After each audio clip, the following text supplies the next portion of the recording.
Madam Jagadish Shettar ಹೇಳ್ತಾರ ಬೆಳಗಾವನಂದ ಕರ್ಮಭೂಮಿ, ನಾ ಏನು ಹೊರಗಿಂದ ಬಂದಿಲ್ಲ, ನಾ ಇಲ್ಲೇ ಮನಿ ಮಾಡಿದ್ದೇನೆ, ಕರ್ಮಭೂಮಿ ಇದೆ ಬೆಳಗಾವನಂದ. ನೋಡಿ ಪಾಪ 6 ಸರಿ ಜಗದೀಶ್ ಶೆಟ್ಟರ್ ಅವ್ರನ್ನ ಹುಬ್ಬಳ್ಳಿ ಜನತೆ ಆರಿಸ್ತಾರೆ.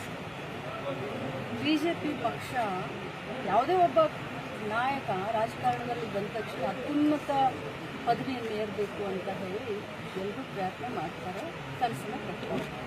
6 ಬಾರಿ MLA ಆದಂಥ ಒಂದು ಬಿಜೆಪಿ ಪಕ್ಷದಿಂದ ವಿರೋಧ ಪಕ್ಷದ ನಾಯಕರಾದರು, ಮಂತ್ರಿಗಳಾದರು, ಮುಖ್ಯಮಂತ್ರಿಗಳಾದರು, ಬಿಜೆಪಿಯ ರಾಜ್ಯಾಧ್ಯಕ್ಷ ಆದರು, ಇಷ್ಟೆಲ್ಲ ಸೀಟನ್ನು ಅನುಭವಿಸಿ ಈಗ 6 ಸರಿ ಗೆದ್ದು ಕಳಿಸಿದಂಥ ಜನರನ್ನ ಇದನ್ನು ಮಾಡಿ ಅವರೇ ಅವ್ರನ್ನ ಹೊರಗಡೆ ಹಾಕಿದ್ದಾರೆ.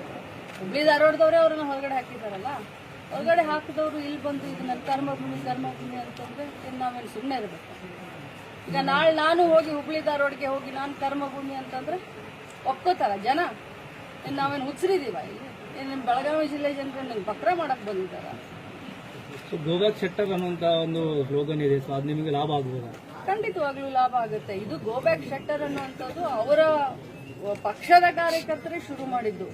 ಅವರ ಪಕ್ಷದ ಕಾರ್ಯಕರ್ತರ ಸ್ವಾಭಿಮಾನಕ್ಕೂ ಪೆಟ್ಟು ಬಂದಿದೆ ಮತ್ತು ಇಡೀ ಬೆಳಗಾವಿ ಜಿಲ್ಲೆಯ ಜನರ ಸ್ವಾಭಿಮಾನಕ್ಕೂ ಕೂಡ ಪೆಟ್ಟು ಬಂದಿದೆ. ಇವತ್ತೊಂದು ಸ್ಟೇಟ್ಮೆಂಟ್ ಅವ್ರದ್ದು ನೋಡ್ತಾ ಇದ್ದೆ ನಾನು, ಏನು ಮೋದಿ ಅವರು ವಾರಾಣಸಿಯಲ್ಲಿ ಇದ್ದಾರೆ, ಆಮೇಲೆ ಯಾರೋ ರಾಜ್ಯಸಭಾ ಮೆಂಬರ್ ಎಲ್ಲಿಂದನೋ ಆಗಿದ್ದಾರೆ. ಇವರೇನು ಮೋದಿ ಅಷ್ಟು ದೊಡ್ಡವರ? ಇವರು ರಾಹುಲ್ ಗಾಂಧಿ ಅವರು ಅಷ್ಟು ದೊಡ್ಡವರ? ಏನ್ ಮಾಡಿದ್ದಾರೆ ಬೆಳಗಾವಿ ಜಿಲ್ಲೆಗೆ? ಏನಾದ್ರೂ ಕೊಡುಗೆ ಇದೆಯಾ ಶೆಟ್ಟರ್ ಅವರು ಬೆಳಗಾವಿ ಜಿಲ್ಲೆಗೆ? ನಾಚಿಕೆ ಆಗ್ಬೇಕು. ಕೋವಿಡ್ ಸಂದರ್ಭದಲ್ಲಿ ಬೆಳಗಾವಿ ಜಿಲ್ಲೆಗೆ ತಮಗೆಲ್ಲರಿಗೂ ತಮ್ಮ ಮುಖಾಂತರ ಹೇಳಲಿಕ್ಕೆ ಬಯಸ್ತಾನೆ, ಆಕ್ಸಿಜನ್ ಅಲಾಟ್ ಮಾಡಿದಂತ ಆಕ್ಸಿಜನ್. ಯಾಕಂದ್ರೆ ಹುಬ್ಳಿ ಧಾರವಾಡ ಜಿಲ್ಲೆಗೆ ಬೆಳಗಾವಿ ಜಿಲ್ಲೆನ ಹೋಲಿಸಿದ್ರೆ ನಮ್ಮ ಜಿಲ್ಲೆಯಲ್ಲಿ ಜಾಸ್ತಿ ಜನಸಂಖ್ಯೆ ಇದೆ. ಜಾಸ್ತಿ ಜನರಿಗೆ ಕೋವಿಡ್ ಬಂದಂತ ಸಂದರ್ಭದಲ್ಲಿ ನಮಗೆ ಅಲಾಟ್ ಮಾಡಿದಂತ ಆಕ್ಸಿಜನ್ ನ ಹುಬ್ಳಿ ಧಾರವಾಡ ತಗೊಂಡು ಹೋಗಿದ್ದಾರೆ.